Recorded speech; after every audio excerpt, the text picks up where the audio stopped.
जय हिंद दोस्तों। तो आज से हम करने वाले अपने स्पीडी के जितने भी साइंस के क्वेश्चंस हैं वो सभी रिवाइज योर सेल्फ से एक एक करके हम क्वेश्चन करेंगे और आप इनको एक बार रिवाइज करेंगे साथ में हमारे, और उसके बाद फिर वीडियो को देखेंगे आप। तो ये आप अच्छे से इसको एब्जॉर्व कर पाएंगे और आपके हर एक एग्जाम में साइंस के ये क्वेश्चन जो हैं स्पीडी बुक के, क्योंकि रेलवे के लिए बहुत ज़्यादा इंपॉर्टेंट होते हैं।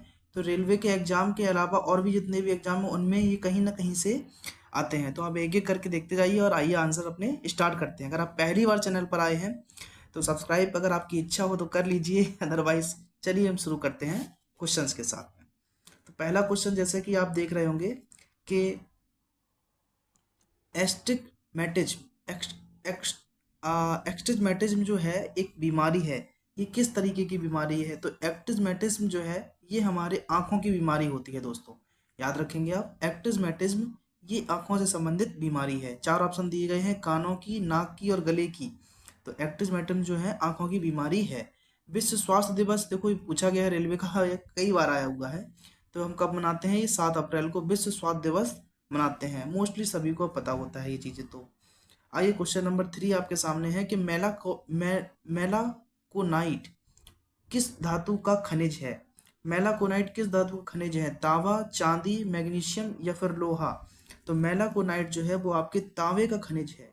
किसका? तांबे का खनिज है, याद रखेंगे मेलाकोनाइट। किस अम्ल का प्रयोग सीसा संचालक बैटरी में किया जाता है? तो सीसा संचालक बैटरी में किस अम्ल का प्रयोग किया जाता है? ऑप्शन आपके सामने दिए गए हैं चौथे क्वेश्चन के। तो इसका आंसर जो आपका है सल्फ्यूरिक एसिड। आपका जो सीसा संचालक बैटरी है इसमें हम सल्फ्यूरिक एसिड का प्रयोग करते हैं, क्योंकि कहीं ना कहीं एग्जाम में किसी ना किसी एग्जाम में ये क्वेश्चन जरूर आने वाले होंगे और पहले आए हुए हैं तो फिर से रिपीट करते हैं। इतने सारे क्वेश्चंस हो गए हैं कि कुछ अलग से नहीं। साइंस एक फैक्ट है, इसको कभी चेंज नहीं होना है, तो इसलिए रिवीजन बहुत जरूरी है। बस वही हम करा रहे हैं कि मनुष्य के शरीर में कितना लीटर रुधिर होता है। मनुष्य के शरीर में टोटल कितने लीटर आपका खून जो है ब्लड होता है? तो 1 लीटर, 4 लीटर, 6 लीटर या 10 लीटर? मनुष्य के शरीर में 6 लीटर खून पाया जाता है दोस्तों, याद रखेंगे। क्वेश्चन नंबर 6 है आपके सामने, विद्युत धारा का चुंबकीय प्रवाह सर्वप्रथम किसने अवलोकित किया? तो विद्युत धारा का जो चुंबकीय प्रवाह है सबसे पहले किसने दिया था, ये पूछा गया है। हेनरी द्वारा, ऑस्टेड द्वारा, फैराडे द्वारा या फिर वोल्टा द्वारा? बताइए दोस्तों। तो विद्युत धारा का जो चुंबकीय प्रवाह है ये सबसे पहले आपका फैराडे के द्वारा दिया गया था। ठीक है। क्वेश्चन नंबर 7 है कि न्यूरॉन जो है वो किसकी इकाई है? न्यूरॉन इकाई है, ये किसकी इकाई है? संयोजी ऊतक मतलब कनेक्टिव टिश्यूज जो होते हैं, या फिर पेशी ऊतक आपके एपिथेलियम ऊतक, या फिर तंत्रिका ऊतक? तो न्यूरॉन्स जो हमारे यह है, न्यूरॉन्स किसकी यूनिट है? ये हमारे तंत्रिका ऊतक की इकाई है न्यूरॉन्स। ठीक है, याद रखना है तंत्रिका ऊतक की इकाई है। अगला है कि ब्लैक होल, एक सेकेंड क्या हो रहा है, ब्लैक होल सिद्धांत की खोज किसके द्वारा की गई थी? तो ब्लैक होल की खोज किसके द्वारा की गई थी? ऑप्शन आपके सामने है, एस चंद्रशेखर, हरगोविंद खुराना, सीवी रमन या एस रामानुजन? तो ब्लैक होल की आपकी जो सिद्धांत की खोज है ये आपके एस चंद्रशेखर के द्वारा की गई थी। शरीर में हीमोग्लोबिन का कार्य है, बताइए क्या है? तो शरीर में हीमोग्लोबिन का क्या है? ऑक्सीजन का परिवहन, जीवाणुओं का नाश, रक्त अल्पता का निवारण या लोहे का उपयोजन, मतलब लोहा बनाना है। तो शरीर में ऑक्सीजन का परिवहन करना ही हीमोग्लोबिन का प्रमुख काम है। मेन जो वर्क है वो ही आपके ऑक्सीजन का सप्लाई को यहाँ से वहाँ पहुँचाना। अगला क्वेश्चन है कि रेडियोधर्मी जो तत्व होते हैं आपके, जिसका भारत में विशाल भंडार पाया जाता है, रेडियोधर्मी तत्व, तो वो कौन से हैं इसमें से? तो आपको पता होना चाहिए, यूरेनियम तो भारत में नहीं पाया जाता है इतना ज़्यादा, न रेडियम है न प्लूटोनियम है। ये आपका है थोरियम। थोरियम की खानें भारत में आपको बहुत ज़्यादा देखने को मिलेंगी। नेक्स्ट है आपके सामने 11वां नंबर क्वेश्चन, किसी मानव आंख की रेटिना पर बना जो प्रतिबिंब है वो कैसा बनता है? तो मानव आंख की रेटिना पर जो प्रतिबिंब हमेशा ध्यान रखेंगे दोस्तों, वास्तविक एवं उल्टा बनता है, रियल एंड इन्वर्टेड। ठीक है, वास्तविक एवं उल्टा, याद रखेंगे। नेक्स्ट क्वेश्चन नंबर 12वां आपके सामने है कि फोटोग्राफी में उपयोग किया गया प्रकाश संवेदी यौगिक है। तो फोटोग्राफी में उपयोग करने वाला जो प्रकाश है वो संवेदी यौगिक कौन सा है? तो इसका आंसर आपको ऊपर मिलेगा अभी, ये आया है देखो, रिवाइज योर सेल्फ है तो 1 नंबर है। इसका आंसर बताइए, फोटोग्राफी के लिए किसका यूज करते हैं हम? तो ये हमारा फोटोग्राफी के लिए हम यूज करते हैं सिल्वर ब्रोमाइड का। किसका? सिल्वर ब्रोमाइड का। याद रखेंगे, इंपॉर्टेंट क्वेश्चन है, सिल्वर ब्रोमाइड पूछा गया है बहुत बार ये। 13वां क्वेश्चन आपके सामने है कि हमारे भोजन में संरचनात्मक खाद्य पदार्थ कौन सा है?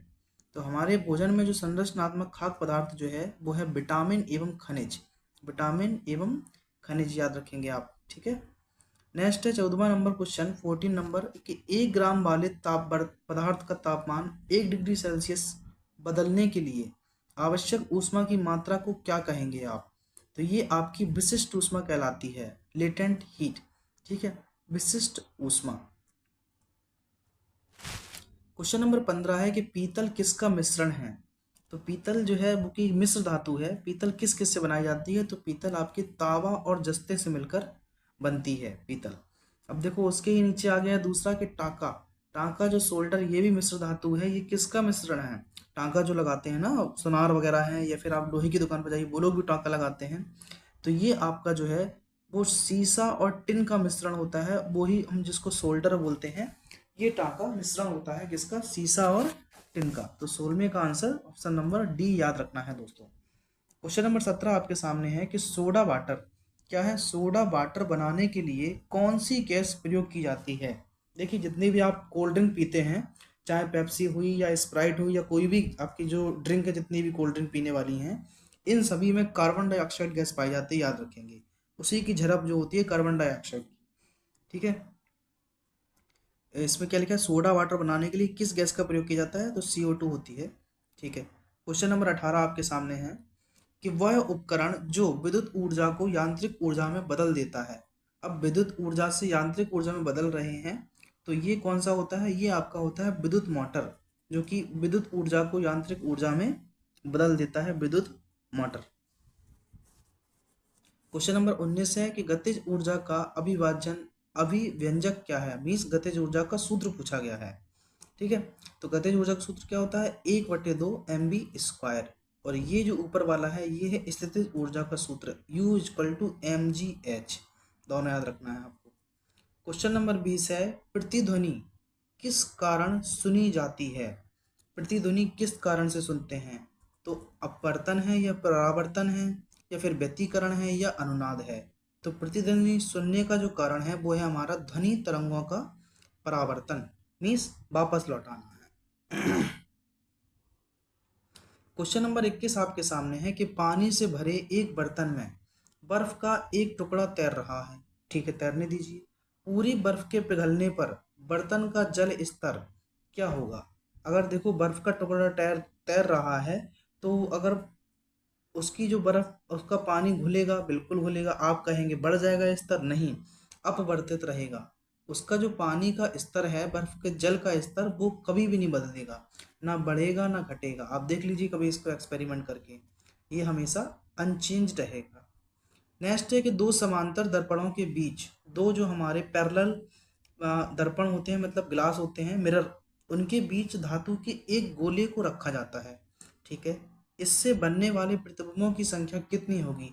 जब देखो दो पैरेलल आपके मिरर रखे होंगे, तो इनसे बनने वाले जो प्रतिबिंब की संख्या होगी वो होगी असंख्य, मीन्स बहुत सारी, इनफाइनाइट।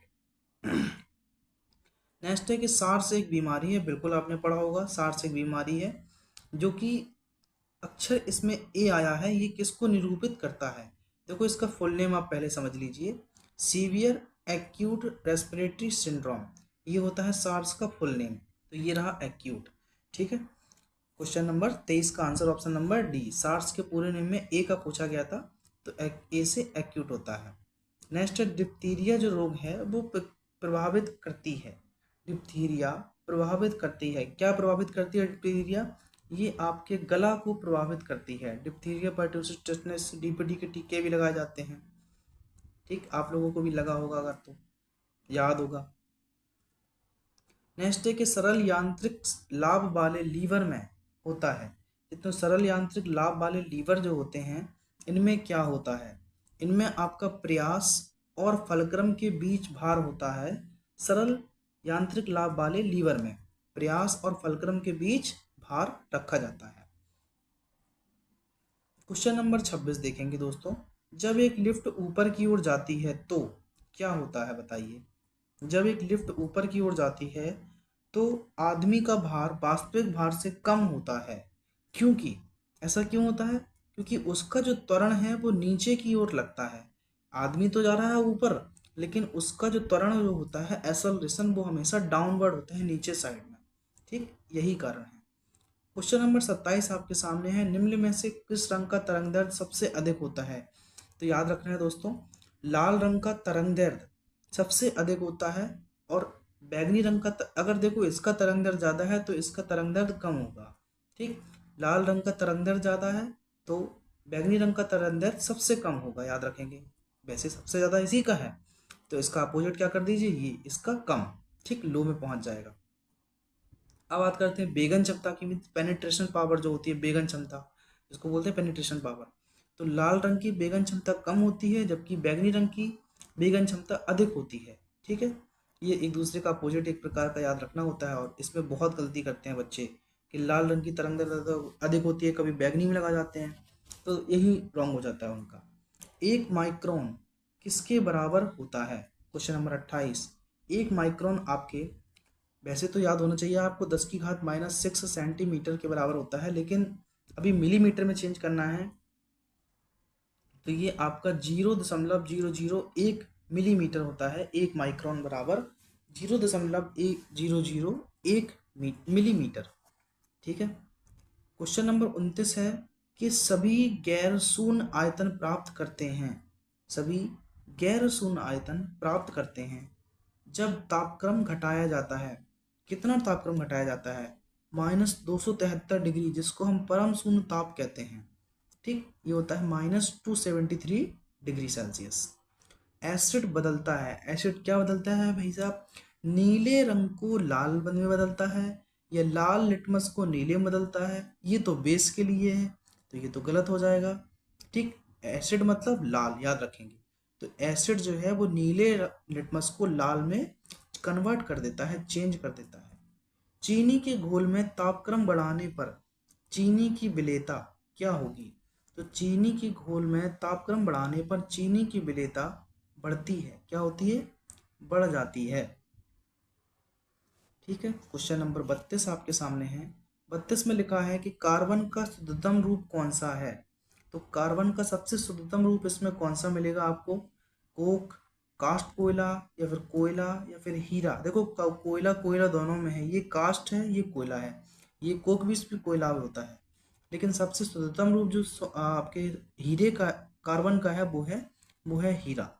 ठीक है, कार्बन का एकदम प्योरेस्ट फॉर्म हीरा हो जाएगा आपका आंसर। निम्नलिखित में से कौन सा तत्व कार्बनिक यौगिकों में मौजूद रहता है? तो कार्बनिक यौगिकों में कौन सा तत्व मौजूद रहता है दोस्तों? बताइए, कार्बन तो रहता ही होगा ना, तो आंसर क्या हो जाएगा अपना? कार्बन। गैस का आवरण जो है वो सूर्य से निकली परावैंगनी विकिरण को अवशोषित कर लेता है। कौन सी गैस का आवरण? तो ये आपकी होती है ओजोन गैस। ओजोन गैस का आवरण जो है वो सूर्य से निकली परावैंगनी विकिरण को अवशोष कर लेता है। ठीक है, ओजोन लेयर। नेक्स्ट है कि मायोपिक आंख किसके प्रयोग द्वारा ठीक की जा सकती है? जो मायोपिया जिसको रोग हो जाता है, वो किसके द्वारा ठीक की जा सकती है? तो ये आपके अवतल लेंस के द्वारा ठीक की जाती है, और जो हाइपरमेट्रोपिया है वो उत्तल लेंस के द्वारा ठीक की जाती है। कंप्यूटर की भाषा में कंपाइलर क्या है? तो कंपाइलर क्या है कंप्यूटर की भाषा में? क्वेश्चन नंबर 36 है। तो ये कंपाइलर जो है एक उच्च स्तरीय भाषा को मशीनी स्तरीय भाषा में रूपांतरित करने का प्रोग्राम है। कौन? कंपाइलर। ठीक है, कंपाइलर का काम ही होता है कि उच्च स्तरीय भाषा को मशीनी स्तर की भाषा में कन्वर्ट करना। 37वां क्वेश्चन है कि AWACS का पूर्ण रूप क्या है? तो AWACS का पूर्ण रूप है आपका air burn warning and control system. याद रखना है, इंपॉर्टेंट क्वेश्चंस में है। AWACS फिर दोबारा रिपीट हो सकता है क्योंकि ऑलरेडी आया हुआ है, तो अब कुछ पूछना ही नहीं है आपको किस किस एग्जाम में आया है। सभी रेलवे में पूछे गए हैं, और रेलवे छोड़ो जाने कितने एग्जाम में आए हैं ये। तो AWACS का पूर्ण रूप क्या है? Airborne burning and control system. ठीक है। क्वेश्चन नंबर 38 आपके सामने है। बताइए कि निम्न में से कौन इनपुट डिवाइस नहीं है? देखो, माउस इनपुट है और आपकी कीबोर्ड भी इनपुट है, यस, माइक्रो प्रोसेसर भी इनपुट डिवाइस है। तो फ्लॉपी ड्राइव जो है वो हमारी एक इनपुट डिवाइस नहीं होगी, याद रखेंगे, फ्लॉपी डिवाइस। ठीक, इनपुट करने में ये फ्लॉप हो गई है, ऐसे याद रख लीजिए आप तो। पोर्टलैंड सीमेंट का मुख्य संगठक कौन सा है? पोर्टलैंड सीमेंट जो कई बार पूछा गया है ये भी एग्जाम में, तो इसका जो मुख्य संगठक है चूना, सिलिका, एल्यूमिना, मैग्नीशिया। लोग बहुत ज़्यादा गलत करते हैं इसको भी, तो याद रखना पोर्टलैंड जो है इसमें चूना, सिलिका, एल्यूमिना, मैग्नीशिया।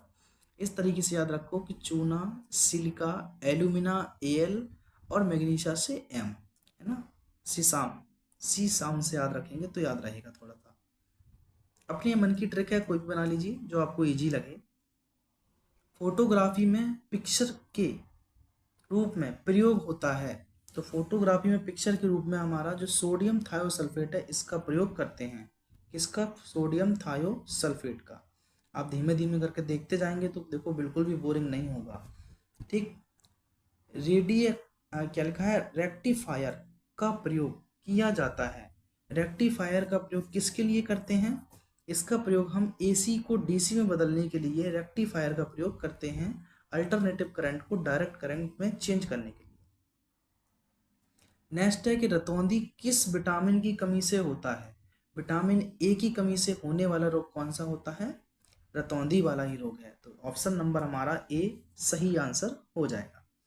ये तो सबसे सरल सवाल सा हो गया है भैया। नेक्स्ट है कि स्थिर पानी में, क्या स्थिर पानी में मिट्टी का तेल डालने पर मच्छर कम होते हैं? क्योंकि ऐसा क्यों है? क्योंकि लार्वा के सांस में बाधा डालता है। लार्वा जो है उनके लार्वा जो मच्छर पैदा करते हैं, ये मिट्टी का तेल उनकी सांस में बाधा डालता है, इसलिए मच्छर मर जाते हैं उसको सूंघ कर। कभी कभी मरते तो नहीं, आपको भी अच्छे से पता है, ये बेहोश हो जाते हैं और नाली में ही डले रहेंगे, वहीं गोते खाते रहेंगे ये कभी मरते नहीं है, दोबारा दोबारा लौट लौट लौट के आ जाते हैं मच्छर। यही तो एक प्राणी है जो दुनिया में मरता नहीं है साला, लेकिन दिमाग खा के रखा है मच्छर ने मच्छर के ऊपर कहावत तो आपको याद होगी, एक मच्छर ने इंसान को बना डाला। आप जानते होंगे क्या बना डाला। कंप्यूटर में प्रयुक्त असेंबली भाषा है, 44वां क्वेश्चन देखेंगे। कंप्यूटर में जो प्रयुक्त असेंबली भाषा है वो कौन सी है? ये आपकी केवल बाइनरी संख्या है जो कि असेंबली भाषा है। क्वेश्चन नंबर 45 है कि इनमें से कौन सा रोग वैक्सीन द्वारा नहीं रोका जा सकता है? तो वैक्सीन लगाकर हम सिर्फ कौन सा रोग नहीं रोक सकते हैं, वो आपकी है कुकर खांसी। ठीक है, जो कि वायरस के द्वारा फैलती है, कुकर खांसी ये है। नेक्स्ट है स्पॉन्डिलिटिस। स्पॉन्डिलिटिस नामक रोग जो है वो किस अंग को प्रभावित करता है? आप समझिए, आप अगर ऐसा क्वेश्चन आ गया तो इस अब पढ़ा ही नहीं है आपने, स्पॉन्डिलिटिस नामक रोग किस अंग को प्रभावित करता है? ठीक है, स्पॉन्ज तो आपने सुने होंगे ना, स्पॉन्ज जो कि कैसे, स्पंज, स्पंज देखा होगा आपने, स्पंज मतलब क्या है? गुदगुदा टाइप का स्पंज, है ना, ये है, उसी के ऊपर स्पॉन्डिलिटिस उसी से होता है एक्चुअली में ये रोग जो है। तो ये आपका मस्तिष्क गुहा को प्रभावित करता है, स्पॉन्जिलिटिस। ठीक है, नेक्स्ट है क्वेश्चन नंबर 47, वाशिंग सोडा यानी कि धोने का सोडा, उसका रासायनिक नाम क्या है? तो उसका रासायनिक नाम देखो सोडियम बाइकार्बोनेट। बहुत लोग लगा देंगे सबसे पहले, क्योंकि लोगों ने ये रट रखा है ये तो खाना बनाने वाला है, इसलिए ये गलत हो जाता है अपना हमेशा। सोडियम क्या है आपका? कार्बोनेट।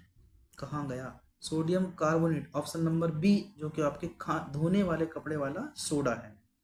ठीक है, 47 का ऑप्शन नंबर बी है। 48वां, रासायनिक यौगिक का सबसे छोटा संभावी यूनिट क्या है? तो सबसे छोटा जो संभावी यूनिट है वो क्या होता है? ये आपका परमाणु होता है, याद रखेंगे। सबसे छोटा जो अणु है, गुण है रासायनिक यौगिक का, वो है परमाणु, उसके बाद अणु बनके तैयार होता है। फोटोग्राफी में उपयोग हाइपो रासायनिक रूप से क्या है? जो हाइपो है फोटोग्राफी में यूज करते हैं हम दोस्तों, वो क्या है? वो एक्चुअली में सिल्वर नाइट्रेट है और कुछ नहीं है। क्या है? सिल्वर नाइट्रेट हम फोटोग्राफी में यूज करते हैं। क्वेश्चन नंबर 50 आपके सामने है कि मरकत, मतलब क्या है? एमरल्स, है ना, एमिरल्स, EMERALS, निम्न में से बनाया जाता है। अब जो मरकत किससे बनाया जाता है, तो मरकरी से आपको लगेगा बहुत ज़्यादा, और मरकरी तो ऑप्शन में ही नहीं है। तो मरकत आपका बेरिलियम से बनाया जाता है, याद रखना है, मरकत बेरिलियम से बनाया जाता है। किसकी कमी के कारण अरक्तता होती है, अनीमिया, है ना, खून की कमी किसके कारण होती है, देखो लोहा, कैल्शियम, आयोडीन और पोटेशियम, ऐसे आपको ऑप्शन दिए गए हैं। तो ये आपके लोहे के कारण अनीमिया रोग हो जाता है, यानी कि अरक्तता, रक्त की कमी। इसलिए कहते हैं कि हमें अपने आयरन वाली गोली खाना चाहिए। आप मार्केट से फिर आयरन वाली गोली लेके आते हैं। क्वेश्चन नंबर 52 है कि जल का शुद्ध रूप कौन सा है। जल का जो सबसे स्वच्छ रूप है वो कौन सा है, वो हमारा होता है आश्रित जल, ये जल का सबसे स्वच्छ रूप है। नीली क्रांति किससे संबंधित है, क्वेश्चन नंबर 53, नीली क्रांति किससे संबंधित है, नीली क्रांति आपके मत्स्य उद्योग से संबंधित है। नीली क्रांति याद रखना है, नीली क्रांति मत्स्य उद्योग से संबंधित है। क्वेश्चन नंबर 54 आपके सामने है दोस्तों, नाइट्रोजन यौगिकीकरण के लिए जिम्मेदार बैक्टीरिया निम्न के जड़ में पाया जाता है। अब जो नाइट्रोजन यौगिकीकरण के लिए बैक्टीरिया किसकी जड़ में पाया जाता है, जिससे कि नाइट्रोजन उस पेड़ को मिलती रहे, ठीक है, तो ये आपके सीवी जो पौधे होते हैं इनकी जड़ में पाया जाता है नाइट्रोजन यौगिकीकरण। लोहे का सबसे प्रचुर स्रोत, ये क्या होगा, कैसे होगा, कोई नहीं, आ गया, अरे यार, चलो। क्वेश्चन नंबर 55, लोहे का सबसे प्रचुर स्रोत क्या है, मतलब जिसमें सबसे ज्यादा लोहा पाया जाता हो, तो ये आपका है हरी सब्जियां। हरी सब्जियों में भी क्या है, पालक, पालक में बहुत अधिक मात्रा में लोहा पाया जाता है। Question number 56, tetraethyl lead, TET जिसको हम बोलते हैं, TEL, tetraethyl lead, petrol में क्यों मिलाया जाता है, देखिए, टेट्रा एथिलेट पेट्रोल में क्यों मिलाया जाता है, अपस्फोट रोधी दर बढ़ाने के लिए, इसलिए हम इसमें टीईएल मिलाते हैं, किस लिए, अपस्फोटी रोधक दर बढ़ाने के लिए, ठीक है। या रिवीजन करना बहुत जरूरी है एग्जाम के पहले। मानव शरीर में सबसे प्रचुर तत्व कौन सा है, तो मानव शरीर में सबसे प्रचुर में सबसे अत्यधिक मात्रा में पाए जाने वाला, तो वो हमारा क्या है, ऑक्सीजन है। मानव रक्त का पीएच कितना होता है, 7.4 मानव रक्त का पीएच होता है, याद रखेंगे 7.4, जो कि क्षारीय है।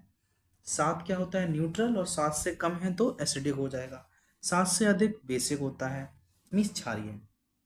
59 नंबर, किस प्रक्रम द्वारा कर्पूर कैंपर आसानी से शुद्ध किया जा सकता है, किस प्रक्रम द्वारा, तो ऊर्ध्वपातन के द्वारा, जो कर्पूर मतलब कपूर है ये, है ना, शुद्ध किया जाता है ये ऊर्ध्वपातन के द्वारा। ठोस से देखो डायरेक्ट गैस में चेंज हो जाता है अगर जलाते हैं जब हम इसको, है ना।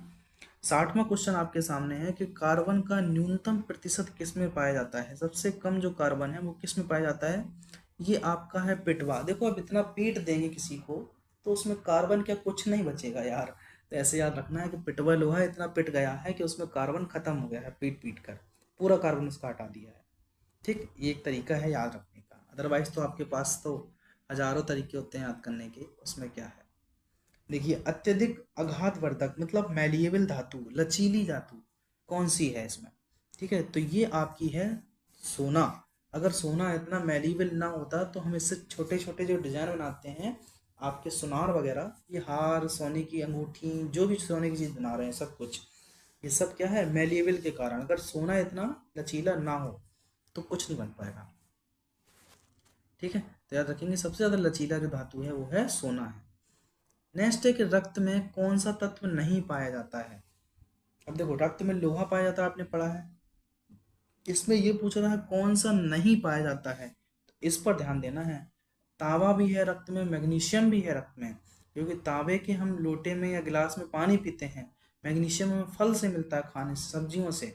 तो क्रोमियम जो ऐसा धातु है जो हमारे रक्त में नहीं पाया जाता है, क्रोमियम खा के मरना है क्या आपको, है ना।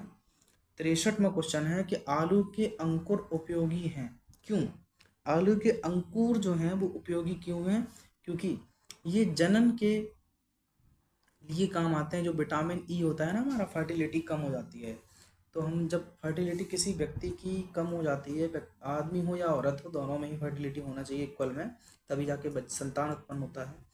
तो फर्टिलिटी कम होने के कारण अगर कम होती है तो हम उसमें अंकुर वाले जितने भी होते हैं उनको खाते हैं, जैसे चना हुआ, कोई दालें हुई, इनमें अंकुर निकल आते हैं बाद में।